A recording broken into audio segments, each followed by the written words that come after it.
శ్రీ మహాగణాధిపతియే నమః. శ్రీ వాసుదేవాయ. అందరికీ నమస్కారం అండి. శ్రీ సాయిబాబా సంక్షిప్త జీవిత చరిత్ర 4వ సర్గ. శ్రీ సాయిబాబా దగ్గరకు ఎంతోమంది ఆర్తులు వచ్చి వారికి సాష్టాంగ నమస్కారం చేసి, సాయి మా తప్పులను క్షమించి మా కష్టములు తొలగించు అని ప్రార్థించేవారు. సాయి వారి అవసరాలను పూర్తిగా గ్రహించి వారి కోరికలు తీర్చేవారు. నాసిక్ జిల్లాలోని వణిలో సప్తశృంగి దేవాలయానికి కాకాజీ వైద్య పూజారి అనేక కష్టముల పాలే పరిష్కారం కోసం ఆ దేవిని ప్రార్థిస్తే ఆమె స్వప్న దర్శనమిచ్చి షిరిడీలో బాబా వద్దకు పంపమని చెప్పింది.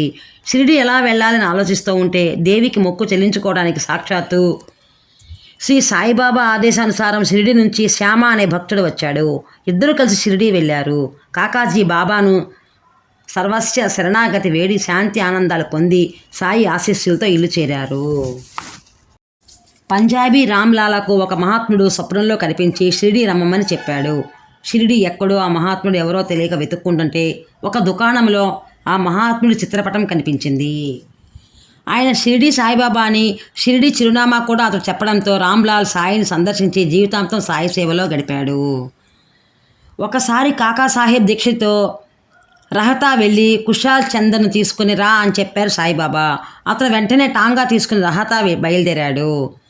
అదే సమయంలో కుషాల్ చంద్కు సాయి కల్లో కనిపించి వెంటనే షిరిడీకి రా అని చెప్పారు. అతని టాంగాకు గుర్రాలు లేక ఇబ్బంది పడుతుంటే ఇంతలో దీక్షిత్ అక్కడికి వచ్చాడు. కుషాల్ ఆ టాంగా ఎక్కి షిరిడీ వచ్చాడు.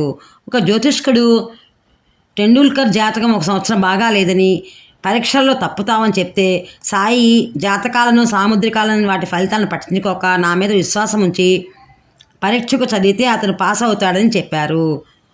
సాయి చెప్పినట్లే అతను పరీక్ష పాస్ అయ్యాడు. ఒకసారి మద్రాసు భక్త సమాజం వారు వచ్చి సాయి సన్నిధిలో భజన చేశారు. అందులో ఒక ఆమెకు శ్రీ సాయి శ్రీరాముని వలె దర్శనమిచ్చారు.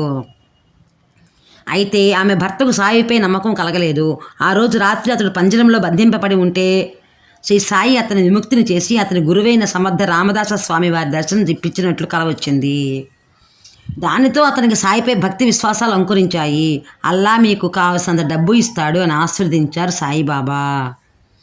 శివభక్తుడైన మేఘశ్యాముడు శ్రీ సాయి ముస్లిం అని సంకోచిస్తూనే దర్శనానికి వచ్చేవాడు. శ్రీ సాయి అతనిని లోపలికి రానియక ఇక్కడికి వస్తే నీ ఆచారం పోతుంది అని తిడుతూ వెధవను తరిమేయండి అని అరిచారు. తన మనస్సు గ్రహించిన సాయి శక్తికి మేఘుడు ఆశ్చర్యపోయాడు. శ్రీ సాయి సన్నిధి క్రమంగా అతనిలో మార్పును తెచ్చింది. అతను ప్రతిరోజు షిరిడీలోని దేవాలయాలు పూజలు చేసి సాయిబాబా దగ్గరకు వచ్చి ఆయన పాదతీర్థం త్రాగేవాడు. ఒకసారి 8 కోసుల దూరం నుంచి గోమతి నదీ తీర్థం మోసుకు వచ్చి శివునికి చేసినట్లు శ్రీ సాయికి అభిషేకం చేస్తానని అన్నాడు. శ్రీ సాయి తన ఒంటి మీద నీరు పోయవద్దని తలను మాత్రమే అభిషేకం చెయ్యమని చెప్పి తలను ముందుకు వంచి కూర్చున్నాడు. మేఘుడు భక్తి ఆవేశంతో హరహర గంగే అంటూ తలతో పాటుగా ఒంటి మీద కూడా నీళ్లు పోశాడు. ఆశ్చర్యకరమైన విషయం ఏమిటంటే శ్రీ సాయి తల మాత్రమే తడిసి ఒళ్ళంతా పొడిగానే ఉంది. లాలా లక్ష్మీచంద్కు గడ్డంతో ఉన్న ఒక ముసలివాడు కలలో కనిపించాడు. తరువాత దాసగణకు మహారాజ్ చెప్పిన హరికథకు వెళ్ళినప్పుడు ఆయన షిరిడి సాయిబాబా అని అతనికి తెలిసింది. శ్రీ సాయిని దర్శించాలని ఆతృతతో అతను 15 రూపాయలు అప్పు చేసి షిరిడి వచ్చాడు. శ్రీ సాయి అతన్ని ఆశీర్వదించి అప్పు చేసి రావడం దేనికి అన్నారు శ్రీ సాయి. శ్రీ సాయి సర్వజ్ఞతకు ప్రేమకు తనకిచ్చిన నిదర్శనాలకు లక్ష్మీచంద్ తృప్తి చెంది నిజమైన సాయి భక్తుడిగా జీవించాడు. శ్రీరామ భక్తుడైన ఒక రామదాసి కొన్నాళ్ళు సాయి సన్నిధిలో ఉంటూ ద్వారకామాయిలో కూర్చుని విష్ణు సహస్రనామ పారాయణం చేసేవాడు. శ్రీ సాయి ఒకరోజు రామదాసిని పిలిచి సోనాముఖి ఆకు తీసుకుని రమ్మని బయటకు పంపారు. అతను వెళ్ళగానే సాయి అతని పుస్తకం తీసుకుని శ్యామ అనే మరొక భక్తునికి ఇచ్చారు. రామదాసి వచ్చి తన పుస్తకం తనకి ఇమ్మని శ్యామని అడిగాడు. బావా ఇమ్మంటే ఇస్తా అన్నాడు శ్యామ. రామదాసి కోపంతో మండిపడి పుస్తకం ఇవ్వకపోతే తల పగలగొట్టుకుని అక్కడే చస్తానన్నాడు. అప్పుడు సాయి కలగజేసుకుని, ఓ రామదాసి ఎందుకలా మాట్లాడుతున్నావు? ఏం రామదాసి అయ్యా నువ్వు? రామదాసి అన్ని విషయాల్లో నిర్లిప్తుడుగా ఉండాలి. అన్నింటిపైన మమత కాక సమత ఉండాలి. నీకు కంఠస్థం వచ్చిన పుస్తకాన్ని వదలలేని వాడివి సర్వం ఎలా పరిచయిస్తావు? సన్యాస ధర్మంలో ఉన్న నీ ప్రవర్తన ఎలా ఉండాలో ఆలోచించు అంటూ మధురమైన కంఠంతో అతనికి నచ్చచెప్పారు. రామదాసి తనలోని లోపమేమిటో గ్రహించాడు, సరిదిద్దుకున్నాడు, శాంతించాడు. గోపాల్ నారాయణ అంబాదేకర్ ప్రతి సంవత్సరం షిరిడి వచ్చి తన కష్ట సుఖాలు సాయిగా చెప్పుకునేవాడు. ఒకసారి ఎన్నో కష్టాలు ముంచుకు వస్తే షిరిడి వచ్చి ఆ రోజు రాత్రి బావిలో దూకి చావాలని నిర్ణయం చేసుకుని ఉంటే సగుణామేరు నాయక్ అనే భక్తుడు వచ్చి శ్రీ అక్కల్కోట మహారాజ్ అనే మరో మహాత్ముని చరిత్ర అతని చేతుల్లో ఉంచాడు. అంబాదేకర్ ఆ పుస్తకం తెరవగానే అందులో తనలాగే ఒక భక్తుడు కష్టాలకు లోనే బావిలో దూకితే శ్రీ స్వామి వచ్చి అతని బయటకు తీసి పుణ్య పాపాలు అనుభవిస్తే తీరిపోతాయి, లేకపోతే మరుజన్మలో అయినా వెంటాడక తప్పవు. అలాంటప్పుడు ఆత్మహత్య వల్ల ఉపయోగం ఏముంది, కష్టాలు శాశ్వతంగా నిర్మూలించుకోరాదా అని చెప్పిన భాగం వచ్చింది. అది సాయి సందేశం అని గ్రహించిన అతను ప్రాణత్యాగం చేసే ప్రయత్నం మాని మరింత భక్తితో సాయినే సేవించాడు. సాయి ఆశీస్సులతో అతను జ్యోతిష్కంలో మంచి ప్రావీణ్యం సంపాదించి కావలసినంత ఆర్జించుకుంటూ సుఖశాంతులతో జీవించాడు. హరిశ్చంద్ర పితలే కొడుకు మూర్ఛవ్యాధితో బాధపడుతూ ఉంటే షిరిడి తీసుకువచ్చారు. రోగిని బాబా పాదాల దగ్గర పెట్టగానే అతని కళ్ళు తెలవేసి స్పృహ కోల్పోయాడు. తల్లిదండ్రులు ఏడుస్తూ ఉంటే ఎవరికైతే నమ్మకం ఓర్పు ఉంటుందో వారికి తప్పక భగవంతుడు రక్షిస్తాడు అన్నారు సాయి. శ్రీ సాయి చెప్పినట్లే కుర్రవాడు లేచాడు. అతనికి ఆరోగ్యం చేకూరింది. శ్రీ సాయి పితలేకు 3 రూపాయలు ఇస్తూ పూర్వం అతనికి 2 రూపాయలు ఇచ్చానని వాటితో పాటు వీటిని కూడా పూజించమని చెప్పారు. పితలే చిన్న వయసులో శ్రీ అక్కల్కోట స్వామి దర్శనానికి తండ్రితో పాటు వెళ్ళినప్పుడు ఆ స్వామి అప్పుడు 2 రూపాయలు ఇచ్చారని అతని తల్లి చెప్పింది. మహాత్ముల చర్యలు ఒకరికొకరికి తెలిసే ఉంటాయి. ఒకసారి మామిడి పళ్ళు పార్సిల్ వస్తే అందులో 4 పళ్ళు దాము అన్నకు ఇచ్చి ఇవి నీ చిన్న భార్యకి ఇవ్వు, సంతతి కలుగుతుంది అన్నారు సాయి. సాయిబాబా చెప్పినట్లే జరిగింది. నిజానికి దాము అన్న సాయిని ఆశ్రయించిన సంతానం కోసమే. మరోసారి అతను ఒక వ్యాపారం ప్రారంభిస్తూ అందులో బాబాకు వాటా ఇద్దామనుకున్నాడు. శ్రీ సాయి ప్రపంచ విషయాల్లో అంటుకోవడం నాకు ఇష్టం లేదు అన్నారు. సమాధి నుంచి కూడా నా కర్తవ్యం నేను నిర్వర్తిస్తాను. మనస్ఫూర్తిగా శరణుదొచ్చిన వారితో మాట్లాడతాను. నేను మీ వద్ద ఉండనేమోనని ఆందోళన పడవద్దు. మీ క్షేమములు కనుక్కుంటూనే ఉంటాను. ఎప్పుడూ నన్నే జ్ఞాపకం ఉంచుకోండి. హృదయపూర్వకమైన నమ్మకం ఉంచండి. అప్పుడే మీరు మేలు పొందుతారు అనేవారు సాయి. ఒకసారి హేమంత్ పంత్ సాయిబాబా దగ్గరే కూర్చుని పాదసేవ చేస్తూ ఉంటే ఆయన కోటులో నుంచి కొన్ని శనగలు రాలిపడ్డాయి. శనగలు ఎలా వచ్చాయా అని అందరూ ఆశ్చర్యపోతూ ఉంటే ఈరోజు సంత కదా, శనగలు కొనుక్కొని తింటూ ఇక్కడికి వచ్చి ఉంటారు అన్నారు సాయి. హేమంత్ పంత్ కంగారుగా బాబా లేని దుర్గుణాన్ని నాకు అంటగడుతున్నావు. పక్క వాళ్ళకు పెట్టకుండా ఒక్కడిని నేను ఎప్పుడు ఏమీ తినను. ఇన్నాళ్ళ బట్టి షిరిడిలో ఉన్నప్పటికీ నేను ఒక్కసారి కూడా సంతకు వెళ్ళలేదు. శనగలు ఎప్పుడు కొన్నాను, ఎప్పుడు తిన్నాను అన్నాడు. అవునవును నిజమే, దగ్గరున్న వారికి పెడతావు. ఎవరూ దగ్గర లేకపోతే నువ్వు మాత్రం ఏమి చేయగలవు? సరే కానీ నువ్వు ఏదైనా తినేటప్పుడు నేను గుర్తొస్తున్నానా? నేను నీ చెంతనే ఎప్పుడూ ఉండలేదా? తినడానికి ముందు నాకు పెడుతున్నావా చెప్పు అన్నారు. సాయి సేవలు నిరంతరం గడిపే శ్యామకు ఒకసారి పాము కరిచింది. అందరూ విఠోబా ఆలయానికి అతన్ని తీసుకుని పోయి చికిత్స చేయిద్దామనుకుంటే ఎంతో బాధతో విలలాడుతూ కూడా నాకు వైద్యుడు దైవము కూడా సాయిబాబాయి అంటూ బాబా ఉండే మసీదుకు పరిగెత్తాడు శ్యామ. విషం శరీరమంతా వ్యాపించింది. మరణం తప్పదు అనుకున్నారు అందరూ. బాబా అతన్ని చూడగానే ఓరి దుష్ట బ్రాహ్మణుడా, మసీదు మెట్లెక్కావు, జాగ్రత్త, పొమ్ము, కిందకు పొమ్ము అని గద్దించారు. ఆశ్చర్యకరమైన విషయం ఏమిటంటే సాయి అలా గర్జించగానే పాము విషం దిగిపోయి బాధ తగ్గిపోయి శ్యామ జీవించాడు. ఒకసారి దాసగణుతో జ్యోతీందర్ తర్కడ్ పల్లెటూరు వెళ్ళాడు. అక్కడ దాసగణం సాయి ఫోటోను అలంకరించి హరికథను ప్రారంభించబోతుంటే బిల్లుల నాయకుడు ఒకరు వచ్చి ఇక్కడ హరికథ వద్దు, మా ఏకుడు మరణించాడు అన్నాడు. సాయి ఫోటోను చూసి ఈ దొంగ సాధు ఎవరు అని ఆ నాయకుడు ప్రశ్నించాడు.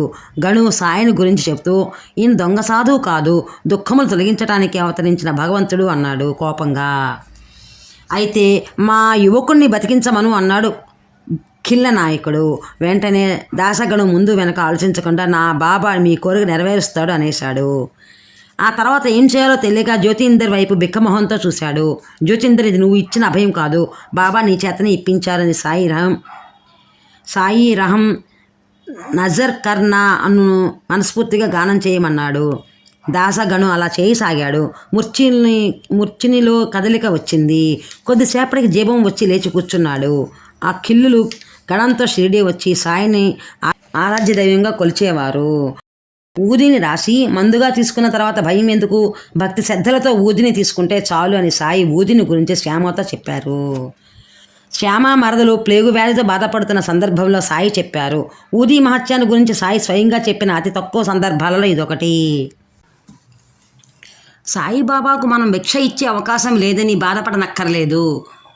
మనం ఏ జీవికి మనస్ఫూర్తిగా భిక్ష వేసి తృప్తిపరిచినా సాయినాథునికి భిక్ష వేసినట్లే. అష్టసిద్ధులే కాదు, సాయి పాదాల వద్ద నవనిధులు ఉన్నాయి. కొన్నిసార్లు నేను కుక్కను, కొన్నిసార్లు పందిని, ఒక్కొక్కసారి ఆవును, మరొకసారి పిల్లిని, చీమను, ఈగను, జలచరాన్ని, ఎన్నో రూపాల్లో నేను ఈ ప్రపంచంలో తిరుగుతుంటాను. ఎవరైతే నన్ను అన్ని జీవరాశుల్లో ఉన్నట్లు గ్రహిస్తారో వారు నాకు ప్రియులు. భేద దృష్టిని విడనాడండి, అప్పుడే మీరు నన్ను నిజంగా పూజింపగలరు. ఇవి మాటలు కావు, అమృత బిందువులు అన్నారు హేమంత్ పంత్. మన హృదయం స్వచ్ఛంగా ఉన్నంత వరకు ఏమీ దోషం లేదు అని సాయి నానాసాహెబ్ చందోర్కర్తో అన్నారు. ద్వారకామాయి వద్ద గల తాబేలు బొమ్మ ద్వారకామాయిలోని భక్తుడు ఎలా వెళ్లాలో తెలిపే ప్రతీకగా భావించవచ్చు. భక్తుడు తనలో బహిర్గతములవుతున్న ఇంద్రియములను తాబేలు వలె లోనికి ఉపసంహరించుకోవాలి. అప్పుడే అతడు ద్వారకామాయిలోని సాయిబాబాను దర్శించగలుగుతాడని భావం. 1903లో జరిగిన 3 సంఘటనలు. నానాసాహెబ్ చందోర్కర్కు హరిశ్చంద్ర గుట్టపై నీరు లభించటం, అడవిలోని పద్మాలయంలో తేనీరు లభించటం, దాసగణకు మహారాజు ఉద్యోగానికి రాజీనామా చేసి సాయి సేవలో ఉండటం. తన కోసం ప్రేమతో పంపిన వస్తువులను సాయి స్వీకరించేవారు. వినాయక శంకర్ గిరిధర్ భార్య తన భర్త షిరిడీ వెళ్తుంటే కష్టపడి ఒక చక్కని గులాబీ మాలను తయారు చేసి పంపింది. దండను బాబాకు వేయగానే ఇది ప్రేమమాల అన్నారు సాయి. ప్రతివారం ఇలాగే దండను నా ఫోటోకు వేయమను అన్నారు గిరిధర్తో. చిన్నతనంలో తల్లిదండ్రులను పోగొట్టుకున్న బాబూరావు షిరిడీలో తన మేనమామ ద్వారా కరుణామయుడు సాయిని గురించి విన్నాడు. కాలినడకన సాయిని దర్శించాడు. సాయి పట్ల ఆకర్షితుడయ్యాడు. షిరిడిలో ఉందామనుకున్నాడు. ఆ అనాథుడు షిరిడిలో తన మేనమామ పొలంలో పని, సాయి సందర్శనం ఇది అతని నిత్య కార్యక్రమం. అతని పనితనానికి అతని మేనమామ స్నేహితుడు మెచ్చి అతని తన భాగస్వామిగా చేర్చుకున్నాడు. సాయి కృప వల్ల లాభాలు వచ్చాయి. దాంతో షిరిడి సమీపంలో ఇల్లు కట్టుకుని ఉండసాగాడు. ఒకసారి సాయి పట్ల ఆకర్షితులైతే చాలు, సర్వం సాయి చూసుకుంటారు. అమ్మా, నేను అబద్ధము పలకను, నేను మహాలక్ష్మిని అని సాయి రామచంద్ర ఆత్మారాం తర్కడ భార్యతో అన్నారు. దునిలోని అగ్ని, కుండలోని నీరు, గోధుమల మూట, ఆవరణలోని గాలి, ఆకాశం వరుసగా పంచభూతాలైన అగ్ని, నీరు, భూమి, వాయువు ఆకాశానికి ప్రతీకలుగా భావిస్తారు. సాయికి 3 రూపాలున్నాయి: స్థూల రూపం, సూక్ష్మ రూపం, ఆత్మరూపం. బాహ్యనేత్రాలకు దర్శనమిచ్చే సాయి రూపాన్ని స్థూల రూపం అంటారు. మనోనేత్రాలకు దర్శనమిచ్చే రూపాన్ని సూక్ష్మ రూపమని, జ్ఞాన దివ్య నేత్రాలకు దర్శనమిచ్చే రూపాన్ని ఆత్మరూపమని అంటారు. ఒక ఏకాదశి నాడు సాయిబాబా కుశభావుతో ఇవిగో ఉల్లిపాయలు తింటావా అన్నారు. మీరు తింటే నేను తింటాను అన్నాడు కుశభావు. సాయి ఉల్లిపాయలను తింటుంటే కుశభావు కూడా తిన్నాడు. అప్పుడే ద్వారకామాయిలోనికి వచ్చిన భక్తులతో సాయి చూడండి, ఆ బ్రాహ్మణుడు ఏకాదశి నాడు ఉల్లిపాయలు తింటున్నాడు అన్నారు. బాబా తిన్నారు కాబట్టి నేను తిన్నాను అన్నాడు కుశభాస్. నేనెక్కడ తిన్నాను, నేను తిన్నవి చూడండి అని సాయి తాను తిన్నది కక్కివేశారు. అందులో చిలకడ దుంపలున్నాయి, ఉల్లిపాయలు లేవు. కుశభావు వెంటనే వాటిని గురు శిష్ణంగా మహాప్రసాదంగా తినసాగాడు. అతడు జుగుప్స చెందలేదు. అతను తింటుంటే సాయికి కోపం వచ్చింది. కాసేపైన తర్వాత సాయి హృదయం ద్రవించింది. ఇదిగో నీవు నన్ను తలుచుకో, కానీ ఈ క్షణం నుంచి దునిలోని ఊది నీ చేతుల్లోకి వస్తుంది. కోరిన వారికి ఉచితంగా ఇవ్వు, ఇది అందరికీ శుభం చేకూరుస్తుంది అన్నారు సాయి. కుశభావు గురుభక్తికి మెచ్చుకుని సామాన్యంగా సాయిబాబా కఫ్నేని మార్చినప్పుడు అక్కడున్న పేద ఫకీర్లకు, సాధువులకు కూడా కొత్త కప్పినలను పంచేవారు. రామచంద్ర సీతారాం దేవ్ అక్కలకోటకు పోదామనుకున్నాడు. అమీర్ షక్కీర్ అతనితో, నువ్వు షిరిడీ సాయిని దర్శించిన తర్వాత అక్కలకోటకు వెళ్ళు, షిరిడీ అక్కలకోటకు వెళ్ళే దారిలోనే ఉంది కదా అన్నాడు. అప్పుడు అతడు తన స్నేహితుడు కోరినట్లు షిరిడీలో దిగి సాయి దర్శనం చేసుకున్నాడు. అప్పుడు సాయిబాబా అతనితో, నువ్వు అక్కలకోటకు తప్పకుండా వెళ్ళాలి అన్నారు. సాయిబాబా మనసు గ్రహించిన అంతర్జ్ఞానిగా రామచంద్ర సీతారాం దేవ్ భావించాడు. అప్పటి నుంచి సాయి భక్తుడయ్యాడు. షిరిడీలో జోగ్ ఎంతో పవిత్రంగా, ఆదర్శవంతంగా జీవించసాగాడు. జోగు దంపతులు రోజు ఉదయం 3 గంటలు నిద్రలేచి బావి నుంచి నీరు తోడుకుని స్నానం చేసేవారు. జోగు సంధ్యావందనం, పూజ అర్చన చేసేవాడు. ఉదయం ఆరతికి వచ్చేవాడు. సాయితో లేండికి వెళ్ళటం లేదా భగవద్గీత చదవటం, బాబాకు నైవేద్యం తయారు చేయటంలో సాయం చేసేవాడు. మధ్యాహ్నం ఆరతి తర్వాత సాయి పంపిన అతిథితో కలిసి భోజనం, 3:30కు ద్వారకామాయి వెళ్ళటం, సాయంకాలం వరకు పారాయణ, చావడిలో హారతి ఇవ్వటం మొదలైన పనులు చేసేవాడు. మన వంతు కృషిని మనం చేస్తే సాయి ఆశీస్సులు ఎప్పుడు తప్పకుండా లభిస్తాయి. ఓం శ్రీ సమర్థ సద్గురు సాయినాథ్ మహారాజ్కి జై. 4వ అధ్యాయం ముగిసింది. జై శ్రీరామ్.